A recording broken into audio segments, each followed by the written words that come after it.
হয়ে গেল। এখান থেকে এই যে টার্নিংটা নিচ্ছে এটা আমাদের চলে যাচ্ছে মেদিনীপুর হয়ে, বাঁকুড়া হয়ে। আমাদের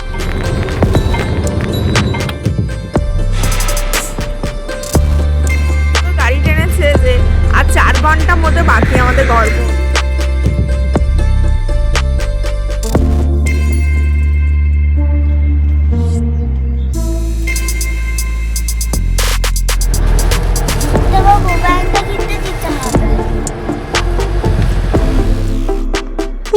ঘুম থেকে উঠে একটু বাউলি খেলাম, মেয়েটা খাচ্ছে লাভ। এটা হচ্ছে গরম গরম এগ পোচ।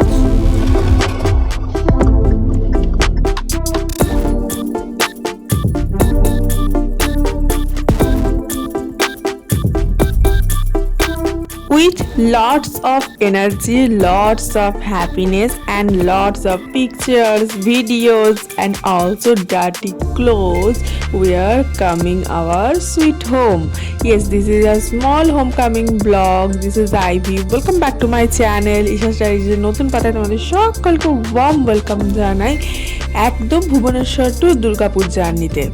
বছরের শেষ এবং বছরের শুরু জগন্নাথের আশীর্বাদ নিয়ে করে আমরা চড়েছি ঘরের পথে, এবং ঘরের পথে যাওয়ার দিনটি ছিল প্রচণ্ড ঠান্ডায় ভরপুর এবং চারিদিকে কুয়াশা আচ্ছন্ন, মানে আগাপাস্ত কিচ্ছু দেখা যাচ্ছিল না।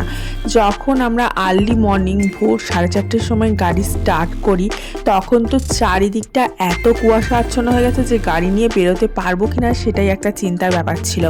বাট সামহাউ আমরা খুব ধীরে ধীরে এগোচ্ছিলাম, একদম আস্তে আস্তে, কারণ মাথায় আমাদের খালি ওই কথাটাই ঘুরপাক খাচ্ছিল যে দিল্লিতে কত বড় এই কুয়াশার জন্য অ্যাক্সিডেন্ট হয়েছে। তো তোমরা গাড়ির সামনে থেকে কাঁচ থেকে দেখতেই পাচ্ছ যে সামনেটা জাস্ট কিছু দেখা যাচ্ছে না। যখন লাইট আছে, মানে এই জায়গাগুলো যেগুলো টোল ক্রস করছি সেগুলো খুবই লাইট ছিল, তাই ঠিক আছে, বাট সামহাউ তার পরে আর কিছু দেখা যাচ্ছে না। দেন আমরা যখন পিপলি ক্রস করলাম, পিপলি ক্রস করার পর আস্তে আস্তে ফগটা কম হতে শুরু করলো এবং কম হতে হতে মোটামুটি একটা নর্মাল জায়গায় পৌঁছালো যাতে করে আমরা ঠিকঠাক পৌঁছাতে পারি। কারণ আমরা যে সময় এই জার্নিটা করেছিলাম ভুবনেশ্বর টু দুর্গাপুর, সেই সময় কিন্তু এই দুর্গাপুরে প্রচণ্ড ঠান্ডা ছিল। এখন তো তাও ঠান্ডাটা একটু কমে গেছে।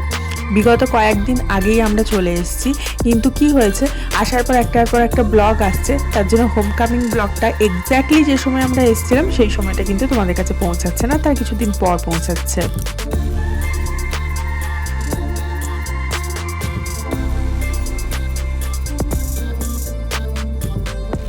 4:30 বললে একটুখানি কমই ভুল বলা হবে, কারণ আমরা ঠিক 4:30 নয়, আমরা 4:15-তে ডট 4:15-তে জার্নি স্টার্ট করেছিলাম। কারণ আগের বারে যখন আমরা পুরী থেকে ব্যাক করছিলাম হোম, তখন আমাদের অনেকটা সময় লেগে গেছিলো। বাঁকুড়ার কাছে কিছু জায়গায় রাস্তা আমাদের গুগল ম্যাপ ভুলভাল দেখায় এবং ভুল রাস্তায় ঢুকিয়ে দেয়, সেই রাস্তা থেকে আমাদের ওভারকাম করতে বেশ খানিকটা সময় লেগে গেছিলো। যদিও কলকাতা থেকে পুরী ডিস্টেন্সটা কিন্তু অনেক শর্ট, যেখানে যে তুলনায় যদি তুমি দুর্গাপুর থেকে পুরী যাও সেই ডিস্টেন্সটা কিন্তু অনেক বেশি হয়ে যায়। কারণ হচ্ছে দুর্গাপুর থেকে যখন আমরা যাচ্ছি তখন আমাদের মেদিনীপুর, বাঁকুড়া, বিষ্ণুপুর, সমস্ত সোনামুখী সব ক্রস করে করে তারপর আমাদের খড়গপুর পৌঁছাতে হচ্ছে, যে ডিস্টেন্সটা কিন্তু বিশাল একটা ডিস্টেন্স। কারণ তুমি দেখো কলকাতা থেকে যারা আসছে তাদের খড়গপুর আসতে কতটুকু সময় লাগে, কিন্তু আমাদের সেখানে অনেক বেশি সময় লাগছে। তার জন্য দুর্গাপুর থেকে ডিস্টেন্সটা অনেক বেড়ে যায়, সময়টা অনেক বেড়ে যায়। এবং আগেরবারে আমাদের ঘর ঢুকতে প্রায় 7-8টা বেজে গেছিলো। তার জন্য এবারে আমরা চেষ্টা করেছি একদম আর্লি মর্নিং বেরোতে, যাতে আমরা ঠিকঠাক করে যেতে পারি। এবং গুগল ম্যাপ যেটাই দেখাবে সেটাতে আমরা যাব না, কারণ আগেরবারে যেহেতু আমরা এসে একবার রাস্তা চিনে গেছি, তাই এবারে আমাদের একটু পজিটিভ পয়েন্ট ছিল হাতে যে আমরা ঠিকঠাক ভাবে রাস্তা চিনে যেতে পারবো। গুগল ম্যাপের ওপর একবারে অন্ধভাবে ভরসা করতে হবে না।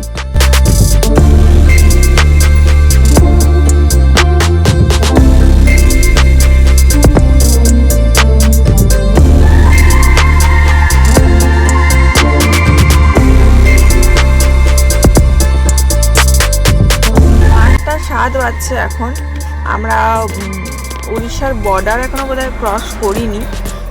কোথায় পৌঁছালাম আমি বলছি, কারণ আমি ঘুমিয়ে গেছিলাম। ঘুম থেকে উঠে একটু বাউলি খেলাম, মেয়েটা খাচ্ছে লাভ বাইট কেক, আর চাটা তো খাওয়াই হচ্ছে। আর এখানে একটা দোকানে দাঁড়িয়েছি, ওখানে এগ অর্ডার করা হয়েছে, এগটা খাবো, তারপরে আবার যাব। তো এই হচ্ছে ব্যাপার। কিন্তু এখনো পর্যন্ত কুয়াশা পুরোপুরি কাটেনি, প্রচণ্ড কুয়াশা, মানে দিল্লির মতো কুয়াশা যে আমি এখানে উড়িষ্যায় দেখতে পাবো তা ভাবিনি তো। যাই হোক দেখা হয়ে গেল। আর সব থেকে বড় কথা, রাত্রেবেলা জার্নি করার একটা খুব ইচ্ছে ছিল, তো সেটাও আজকে পূরণ হয়ে গেল।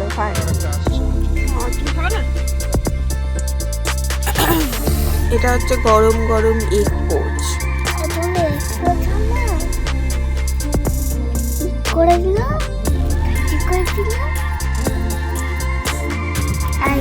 লাল সস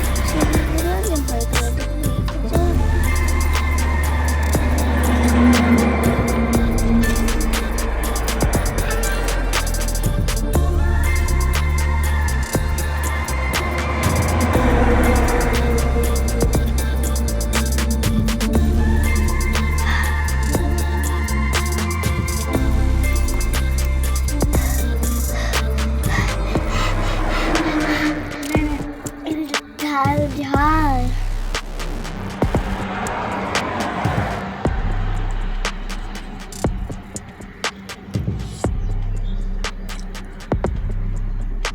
নুডলস খাচ্ছে।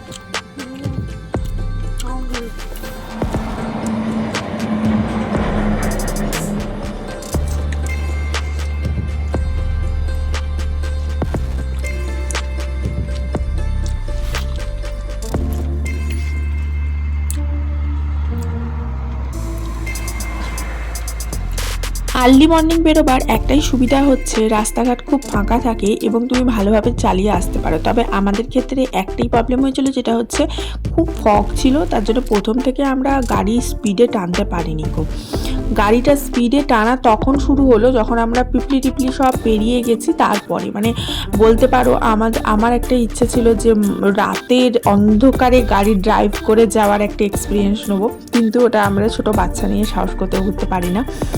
মনে হয় যে দিনের বেলায় যাওয়াই ভালো, কারণ ওই যে গুগল ম্যাপের একটা কেস হয়েছিল, তো ভাবলাম যে গুগল ম্যাপ যখন এরকম ভুলভাল দেখাচ্ছে, তো দিনের বেলা কি হয়, লোকজন থাকে, লোকাল লোক থাকে, জিজ্ঞেস করা যায় রুট, কিন্তু রাত্রেবেলা তো সেটা অ্যাভেলেবেল থাকে না। কিন্তু তুমি যখন পিপলি ক্রস করবে না, ভুবনেশ্বর বা পুরী থেকে যখন আসছো, তখন পিপলিতে কিন্তু ওই যে চায়ের দোকানগুলো আছে, ওগুলো আমি দেখি মানে ভোরবেলাতে দেখছি তখনও খোলা, দুপুরবেলাতে তখনও খোলা। এত ভালো গাড়ি টেনেছে আর এত সকাল সকাল আমরা বেরিয়েছি, কি বলবো। এখন 9:59, মানে 10টাও বাজেনি, 1 মিনিট 10টা বাজতে আমরা জাস্ট ওয়েস্ট বেঙ্গল ঢোকার আগেই জলেশ্বর আর কি পেরোচ্ছে আর কি, দাঁড়িয়েছি একবার।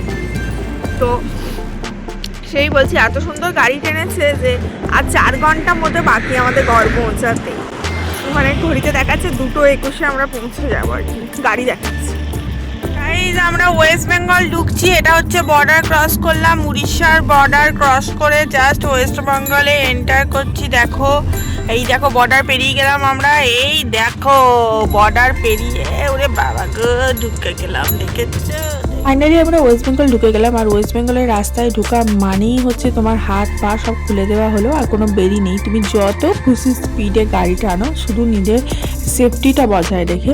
তার কারণ হচ্ছে এখানে তো কোনো স্পিড লিমিট নেই, কিন্তু ভুবনেশ্বরে খুব সুন্দর একটা স্পিড লিমিট আছে, যার জন্য কিন্তু অ্যাক্সিডেন্টও কম হয় এবং ওই ভয়ে গাড়িটাও কিন্তু মানে মানুষগুলোও সেফ থাকে। যেমন দেখো দিল্লিতে যে ফগের ব্যাপারটা হয়েছিল, ওখানে যদি স্পিড লিমিট থাকতো তাহলে হয়তো অতটা হতো না, জানি না, কিন্তু একটার পর একটা গাড়ি এমনভাবে অ্যাক্সিডেন্ট হয়েছিল না। আজকে সকালবেলা ভোরবেলা যখন বেরিয়েছি তখন আমার শুধু ওই ইনসিডেন্টের কথাই মনে আসছে, যে এত ফগে আমার এত ভয় লাগছিল। আমার বরকে বলছি যে ছেড়ে দাও, তাহলে একটু বেলা করেই বেরোবো। বর বলছে বেলা করে বেরোলে আবার পৌঁছাতে দেরি হয়ে যাবে। এই সমস্ত করে আমরা খুব আস্তে আস্তে, মানে সামনেটায় জাস্ট কিছু দেখা যাচ্ছিল না, এরকম অবস্থা আর কি।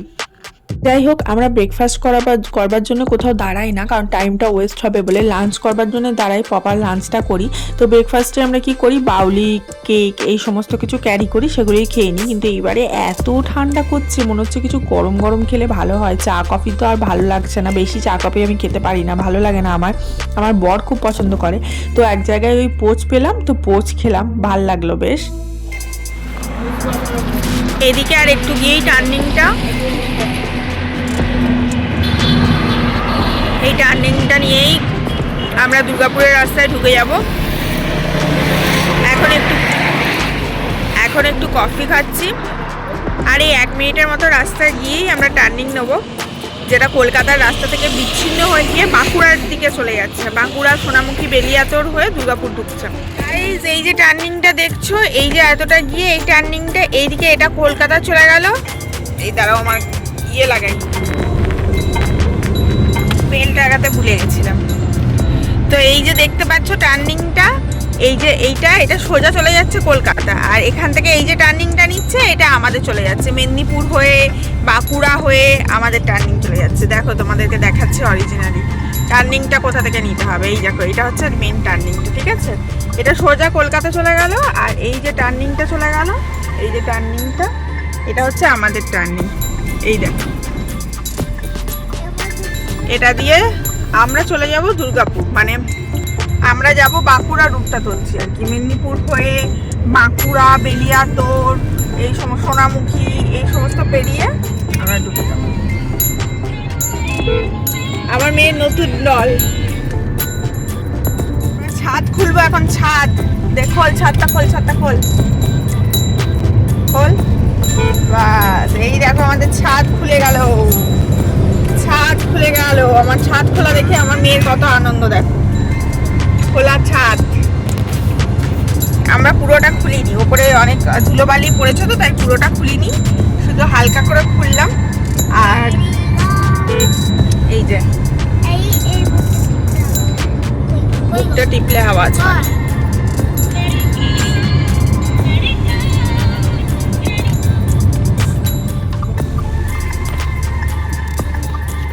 এই রেস্টুরেন্টটা আমরা যখনই পুরী থেকে রিটার্ন করি বা ভুবনেশ্বর থেকে রিটার্ন করি এখানে লাঞ্চ করি। এটা আমার ভীষণ পছন্দের একটা রেস্টুরেন্ট বলতে পারো। মানে আমরা এবারে তো বুঝতেই পারছিলাম না যে কোনখানটায় খেয়েছিলাম, কিন্তু খুঁজে খুঁজে ঠিক বার করলাম, কারণ এই রান্নাগুলো জাস্ট অসাম হয়, এত ভালো টেস্টি হয় কি বলবো। মানে দুর্গাপুরে কোনো রেস্টুরেন্টে এত টেস্টি থালি আমি খাইনি। তো আমরা এখানে থালি অর্ডার করেছিলাম, এটা ভেজ থালি ছিল। এর মধ্যে ডাল ছিল, পোস্ত ছিল, শুক্তো ছিল, চাটনি ছিল, পকোড়া ছিল, তারপরে পকোড়াগুলো উচ্ছের পকোড়া ছিল, তারপরে পাঁপড় ভাজা ছিল, মিষ্টি ছিল, দই ছিল, লঙ্কা লেবু ছিল। এটা আমি আর আমার মেয়ে খাবো। আমার বর ভাত খেতে খুব একটা পছন্দ করে না। আর আমাদের শসার সালাডও ছিল, সালাডটা চাপা পড়ে গেছে ইয়ের মধ্যে, কি বলে তোমার ওই পাঁপড় ভাজার মধ্যে চাপা পড়ে গেছে, গাজর শসা সমস্ত কিছুও ছিল। আর আমার বরের জন্য কি অর্ডার করেছিলাম সেটা দেখাচ্ছি, বাট বরেরটা এখনও দেয়নি, কারণ ও খাবে নান জাতীয় জিনিস। মানে বলেই দিই, ও হচ্ছে তোমার ওই নান রুটি অর্ডার করেছিল। এখানে ভীষণ সুন্দর নান রুটি পাওয়া যায়, কিন্তু দেখো পরিবেশনটা আমার কি ভালো লাগে, পুরো কাঁসা থালা বাটি, গ্লাসটা ইভেন কাঁসার দিয়েছে, আর ওরা না পুরো রিফিল করে দেয়। মানে এই যে খাবারগুলো খাচ্ছি, একটা লোক একটা বড় বাউলে ভাত, সমস্ত তরকারি, যত রকম তরকারি ডাল আছে নিয়ে পাশে দাঁড়িয়ে আছে, যা আবার শেষ হবে আর রিফিল করবে, শেষ হবে আর রিফিল করবে, এরকম। তো আমি তো অত খেতে পারি না, আমাদের লাগে না, আমার আর আমার মেয়ের এতেই হয়ে যায়। তো আর কি এরকম আর কি, মানে এত ভালো আতিথ্যটা, আপ্যায়নটা খুব ভালো। তো আমরা লাস্টবার যখন গেছিলাম মানে 2 মাস আগে, তখনও এখানে রিটার্ন করার সময় লাঞ্চ করেছিলাম, এবারও এখানে লাঞ্চ করলাম। মানে অসাধারণ খেতে। আগেরবারের মেনুগুলো অন্য ছিল, আগেরবারের ভিডিওটা যদি কেউ দেখে থাকো তো দেখবে, আগেরবারে পটল চিংড়ি আর কি ছিল বেশ, আর এবারে তোমার শুক্তো করেছে, শুক্তোটা মানে এত টেস্টি হয়েছে, আমার মনে হচ্ছিল, আমার বরকে বলছি যে এক টিফিন বক্স প্যাক করে নিই, তো বর বলছে হোটেলের জিনিস আর প্যাক করে নিয়ে গিয়ে খেতে হবে না, শরীর অসুস্থ হবে। তো এত সুন্দর টেস্ট হয়েছিল, যেমন পোস্ত খেতে তেমন শুক্তো খেতে, তেমন ডালটা খেতে, মানে এত ভালো, এত ভালো। আর চালের কোয়ালিটিটাও একদম ফাইন কোয়ালিটি। মানে এখানে মানে আমাকে এর সাথে কোনো কিছু ননভেজ নিতেই হবে না, ভেজ থালিটাই এত সুন্দর। যাই হোক, কিন্তু আমরা ননভেজ অর্ডার করেছিলাম, সেটা হচ্ছে আমরা চিকেন অর্ডার করেছিলাম, চিকেনের একটা রেসিপি অর্ডার করেছিলাম, আর তার সাথে ওই বরের নান পরোটা অর্ডার করেছিলাম। ওর নানটার মধ্যে পুর দেওয়া ছিল পনিরের স্টাফিং করে, কীরকম একটা পরোটার মতো করে দিয়েছিল, not exactly naan, not exactly paratha, খানিকটা নানের মতো পরোটা, মোটা মোটা টাইপের, খুব সুন্দর। সেটা পুরোটা ঘিয়ে ভাজা, মানে এত টেস্টি খেতে সেটা। আমার বর গোটাটা আবার খেতে পারে না, দুটো অর্ডার করে, তার মধ্যে গোটাটা খেতে পারে না, খানিকটা আবার আমাকে তুলে দেয়। তো সেটা আবার দারুণ খেতে। চিকেনের আইটেমটা কি বলবো, চিকেনের আইটেমটা এত টেস্টি খেতে, মানে অসাধারণ অসাধারণ। মানে রিজনেবল প্রাইসের মধ্যে, প্রাইস যে বিশাল হাই তাই নয়, মোটামুটি ঠিকই আছে। যাই হোক দেখো, এই দেখো আমার বরের যে পরোটাটা বলছিলাম, নান পরোটা, আর তার সাথে দেখে হয়তো মনে হচ্ছে শুধু পরোটা, কিন্তু এটা নানের মতো পরোটা, একটু মোটা মোটা। আর এখানে চিকেনের আইটেমটা ছিল, চিকেনটা তো অনেকটা দিয়েছে আমাদের, মানে একটা আইটেমে আমাদের দুজনের হয়ে যাবে। আমরা পুরী থেকে আগেরবারও এসেছিলাম, এই রেস্টুরেন্টটাতেই খেয়েছিলাম, লাঞ্চ করেছিলাম। আগেবারে একটু বেলা হয়ে গেছিলো, ওই একটা ওরকম বেজে গেছিলো। এবারে আমরা লাঞ্চ কমপ্লিট করে নিলাম, এখনও 1টা বাজেনি, 12:40 বাজছে। অসাধারণ রান্না, অসাধারণ। যারা মেদিনীপুর, শালবনী এইসব এলাকায় এসছো, এই বা আসবে বা দীঘা যাচ্ছ, পুরী যাচ্ছ, তারা এই রেস্টুরেন্টটা অবশ্যই একবার ট্রাই করতে পারো। রেস্তোরাঁ শালপিয়ালি, একদম হাই রোডের ওপরেই পড়ছে, যে রোড দিয়ে আমরা যাচ্ছি ওই রোডের ওপরেই পড়ছে। অসাধারণ খেতে, অসাধারণ, কোনো কথা হবে না। মানে খাবারগুলো খেয়ে এত তৃপ্তি, কী বলবো, অসাধারণ রান্না। আর এখান থেকে আর মাত্র 2 ঘন্টা 40 মিনিট দেখাচ্ছে, 2 ঘন্টা 40 মিনিট। আর ঘড়িতে এখন বাজছে হচ্ছে গিয়ে 12:48, এই যে 12:48, মানে হিসাব মতো 2:30-3টার মধ্যে ঘর পৌঁছে যাওয়ার কথা। Let's see. এখন তো আমরা জঙ্গলের রাস্তা অতিক্রম করব। গাইজ, আমরা এখন রয়েছি বিষ্ণুপুরের জঙ্গলে। দেখো কি ঘন জঙ্গল, কি ভালো লাগছে এখানে দাঁড়িয়ে থাকতে। না ঠান্ডা রয়েছে না গরম রয়েছে, ঠান্ডা তো রয়েছে অবভিয়াসলি, কিন্তু খুব ঠান্ডা নেই আর গরমও নেই। কি সুন্দর ওয়েদারটা, আর চারিদিকে ঘন জঙ্গল, বড় বড় গাড়ি যাচ্ছে, কি ভালো লাগছে কি বলবো। আমি একটা ছোট্ট কথা বলার জন্য এই ভিডিওটা করছি। একজন ইউটিউবার আছে, সে হচ্ছে যখন পুরী যাচ্ছে তখন বলছে যে প্রচুর হাই রোডের ওপর ব্যারিকেড দেওয়া রয়েছে, সেইটা নিয়ে ও বলছে যে ব্যারিকেডগুলো কেন দেওয়া রয়েছে, এটা নিয়ে একটা কথা বলছে। তো সেইটা নিয়ে আমি একটা কথা বলার জন্য করলাম আর কি, ভিডিওটা করলাম। যে উড়িষ্যায় একটা লিমিট বেঁধে দেওয়া আছে যে 80-র ওপরে কেউ যেতে পারবে না, ইভেন 80-র কাছাকাছি গেলেও তাকে 7,000 টাকা করে চালান কেটে দিচ্ছে। সেই ভয়ে সবাই লিমিটে চলছে। ইভেন বাইকের জন্য 60 লিমিট দেওয়া রয়েছে, বাইকেও 60 ক্রস করলে তোমার 7,000 টাকা ফাইন করে দিচ্ছে। সুতরাং তারাও বাইকের একটা লিমিটের মধ্যে রয়েছে। কিন্তু ওয়েস্ট বেঙ্গলে ভাই কোনো লিমিট নেই, যে যত খুশি স্পিডে গাড়ি চালাচ্ছে, তার জন্যই ব্যারিকেডগুলো দেওয়া রয়েছে। আর সব থেকে বড় কথা, ব্যারিকেডগুলো দেওয়ার কারণ হচ্ছে ওয়েস্ট বেঙ্গলে সেখান থেকে হাই রোডের ওপরে মানুষ চলাচল করছে, গরু ভেড়া চলাচল করছে, টোটো চলাচল করছে, এপার ওপার হচ্ছে, তার জন্যই ব্যারিকেডগুলো দেওয়া রয়েছে। মানে প্রয়োজন রয়েছে বলেই দেওয়া রয়েছে। এবার ওইটা ব্যারিকেডগুলো সরাবার জন্য বলছে, ব্যারিকেডগুলো যেহেতু স্পিডটা আপ অ্যান্ড ডাউন না করতে হয়, ভালো স্পিডে যেতে পারে। এবার ওই যে স্পিডটা, ওটা যদি কন্ট্রোল না করে ওই পজিশনে গিয়ে, যেখানে মানুষরা গরু ভেড়া টোটো সমস্ত কিছু এপার ওপার করছে, তো ওই যে জিনিসগুলো সেগুলো তো উড়িষ্যাতে নেই। উড়িষ্যাতে একটা লিমিট বাঁধা রয়েছে, হাই রোডের ওপর দিয়ে এরকম করে এই গ্রাম ওই গ্রাম করে বেড়ায় না। তো ওই জন্য উড়িষ্যার মধ্যে ব্যারিকেড নেই, কিন্তু ওয়েস্ট বেঙ্গলে ওই জন্য ব্যারিকেড আছে। ওয়েস্ট বেঙ্গলে ব্যারিকেড সরাতে গেলে লিমিটটাকে আগে সেট করতে হবে। এটা আমার মতবাদ, আমার তাই মনে হলো, তার জন্য ভাবলাম শেয়ার করি। ম্যাপ আমাদের জন্য পাজল হয়ে গেছে, গুগল ম্যাপ। ও আমাদেরকে আগের বারে ঢুকিয়েছিল ডান দিকে একটা রাস্তায় ঢুকিয়ে দিয়েছিল, আমরা এবারে ঢুকিনি। এবারে সোজা রাস্তা দিয়ে আমরা যাচ্ছি, জানি সোজা রাস্তা দিয়ে গেলেই আমরা ঠিক পৌঁছাবো। নিয়ে ও 14 বার করে এদিক ওদিক দেখালো যে ঢোকো ঢোকো ঢোকো ঢোকো, নিয়ে দেখছে বেচারাটা ঢুকছে না, নিয়ে সোজা করে দিল। মানে সোজা রাস্তায় দেখাচ্ছে এখন, এদিকে ওদিকে বাঁকিয়ে চেরিয়ে আমাদেরকে ঢোকাবেই, এরকম একটা অবস্থা করে দিয়েছিল। গুগল ম্যাপের ওপর শুধু চোখ বন্ধ করে ভরসা করলেই মানুষ মরবে। এর ফলে শুরু হলো অসাধারণ কিছু সিনেম্যাটিক লোকেশনের ভিডিও।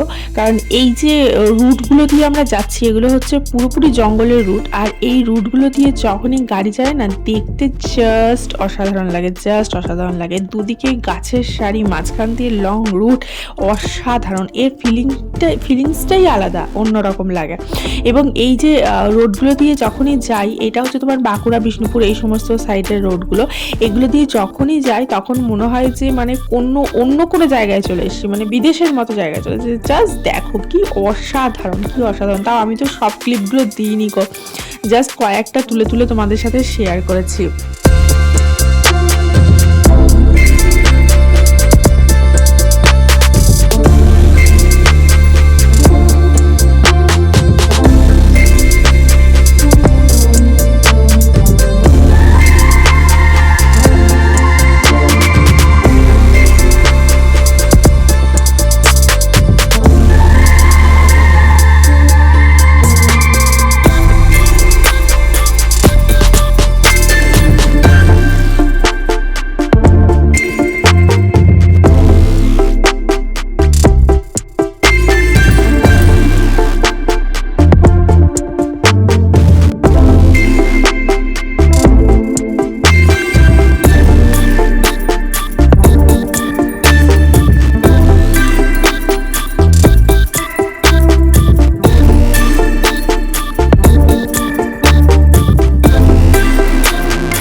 আমাদের তাড়াতাড়ি বেরোনোটা সার্থক হয়েছে, কারণ আমরা অনেক তাড়াতাড়ি পৌঁছে গেছিলাম ঘর। এবারে আগেরবারের মতো অত লেট হয়নি, তাড়াতাড়ি ঢুকতে পেরেছি ঘরে এসে, মানে অনেক কাজকর্ম করতে পেরেছি। আসলে আমাদের এই গাড়িটাতে মানে বসে যাওয়া, আমি অনেক চার চাকাতে বসে গেছি 4 হুইলারে, বাট আমাদের গাড়িটা এত রিল্যাক্সেবল, ট্রাস্ট মি, যদি কেউ গাড়ি কেন আমি বলবো ডেফিনেটলি রেকমেন্ড করবো এটা কিনতে, কারণ এটাতে এত রিল্যাক্স। আমি মানে এত জার্নি করে আসার পরে, মানে ভাবো 10 থেকে 12 ঘন্টা জার্নি করে বসে আসছি, তারপরে এসেও ঘরে এসে আমি রীতিমতো কাজ করেছি, আমার কোনো কষ্টই ফিল হয়নি, কিছুই হয়নি। আমি যে বাসে করে আসি না, বলে না বাসগুলো ভীষণ ভালো, N9660 বাসগুলো নাকি ভীষণ ভালো হয়, ভীষণ আরাম কাদায়, 7 স্টার 5 স্টার অনেকে অনেক কিছু ভিডিও করে, বাট বাসে করে এসেও কিন্তু আমার কেমন একটু মাথা ঘোরায়, কেমন মনে হয় দুলছে দুলছে, শরীরটা একটু উইক লাগে। আর ট্রেনে করে আসলে তো ডেফিনেটলি লাগে, বাট বিশ্বাস করো আমাদের এই গাড়িতে আসার পর আমার এতটুকু কষ্ট অনুভব হয় না, মনে হয় যেন আমি একদম ফ্রেশ ফিল করছি, এনার্জেটিক ফিল করছি। ট্রাস্ট মি, এটা একদম বাই হার্ট কথাটা বলছি। যাই হোক, আমরা কিন্তু এখন দুর্গাপুর ঢুকে গেছি, দেখতেই পাচ্ছ এটা হচ্ছে ফেমাস আমাদের ব্যারেজে ঢুকলাম মানেই দুর্গাপুর ঢুকে গেলাম। আর এরপরে আর কিছুক্ষণের মধ্যেই ঘর ঢুকে গেছিলাম। ঘর ঢোকার পর আমি আর কিছু ভিডিও সেরকম করিনি, কারণ ওই ঘর অনেক দিন পর, মানে দীর্ঘ 10 দিন পর যখন ঘর ফিরছি, ঘর পরিষ্কার পরিচ্ছন্ন এই সমস্ত করতে অনেকটা সময় লেগে যায়। রাতের ডিনারটা আমরা বাইরেই করি, অনেক সময় শাশুড়ি মা দেয়, অনেক সময় বাইরে করি, যেদিন যখন যেরকম হয়। তো যাই হোক, আর রাতে রান্নাবান্না আমার কিছু নেই, কিন্তু ঘরগুলো একটু পরিষ্কার পরিচ্ছন্ন করতে হয়, বেডশিটটা চেঞ্জ করি, এই সমস্ত কাজকর্মগুলো করতে হয়। এটা হচ্ছে আমাদের ফেমাস ব্যারেজটা। আমি বিভিন্ন রকম ব্যাকে সাইডে ভিডিও করে তোমাদেরকে দেখালাম, মানে ভিডিওটা নিয়েছি আর কি। আমাদের তো ড্যাশক্যাম লাগানো আছে ইয়েতে গাড়িতে, তো ড্যাশক্যাম থেকে নিয়ে তোমাদেরকে দিলাম। তো যাই হোক, আজকে এখানেই বিদায় নিচ্ছি। ভিডিওটা ভালো লাগলে অবশ্যই একটা লাইক করো, চ্যানেলটা সাবস্ক্রাইব করো এবং অবশ্যই ভিডিওটা শেয়ার করে দিও, কারণ দুর্গাপুরবাসীর জন্য এটা খুবই ইনফরমেটিভ একটা ভিডিও, কারণ দুর্গাপুর থেকে বাই পুরী বা ভুবনেশ্বরের ভিডিও খুব কমই আছে ইউটিউবে, প্রায় নেই বলতে পারো। যাই হোক, আর কাল থেকে তোমাদের কাছে আসছে সেই তোমাদের পছন্দের ডেলি ব্লগ, এবং সেটা নিয়ে হাজির হয়ে যাব কালকে। ততক্ষণ তোমরা ভালো থেকো, সুস্থ থেকো, হ্যাপি থেকো, লাভ ইউ অল, বাই।